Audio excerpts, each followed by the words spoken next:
সুপ্রিয় দর্শক মণ্ডলী, ঢাকার ওয়াইজ ঘাট, ওয়াইজ ঘাট বলতে মূলত অনেকে মনে করে যে ঢাকার বাইরের কোনো জায়গা। আসলে এটি ঢাকার ভেতরেই, একদম কাছেই, অনেকেই হয়তো জানে না, সদরঘাটের পাশে, সদরঘাটেই বলা যায়।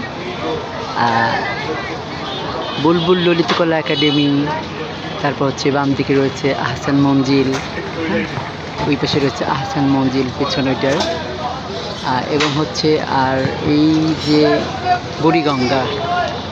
বুড়িগঙ্গার তীর। তো এই সংলগ্ন এই জায়গাগুলোই, এটাই হচ্ছে ওয়াইজ ঘাট। আমরা দেখতে পাচ্ছি যে লঞ্চ,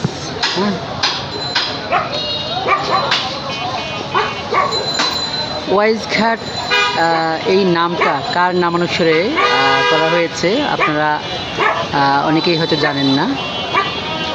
ব্রিটিশ আমলে একজন অত্যাচারী নীলকর ছিল, যার নাম ছিল ওয়াইস। সে এমনটাই প্রভাবশালী ছিল, অত্যাচারী ছিল, ইংরেজ সরকার তার খুব প্রভাব ছিল। এই বিশেষ করে এই বাংলাদেশে, এই ঢাকায়, এই অঞ্চলে তাকেই মনে করতে যেন সে সরকার, এরকম একটা তার প্রভাব ছিল। তো তার নাম অনুসারে এই জায়গাটির নাম করা হয়েছে ওয়াইজ ঘাট।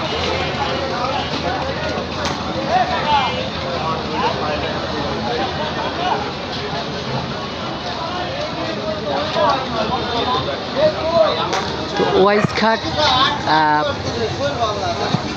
তখন এই যে বুড়িগঙ্গা, এটা অনেক প্রশস্ত ছিল, এখন তো একদম ছোট হয়ে গেছে। ওই যে ওপার দেখা যাচ্ছে, বুড়িগঙ্গার ওপার দেখা যাচ্ছে, তখন অনেক প্রশস্ত ছিল। তো নীলকর ওয়াইস উনি এই ঘাটে বসে উনি বিনোদন করতেন, নদীর দৃশ্য উপভোগ করতেন। তো এই ঘাটটা ওনার নামই নামকরণ করা হয়েছে ওয়াইজ ঘাট। বুড়িগঙ্গার তীর সংলগ্ন এই জায়গাটির নামই হচ্ছে ওয়াইজ ঘাট।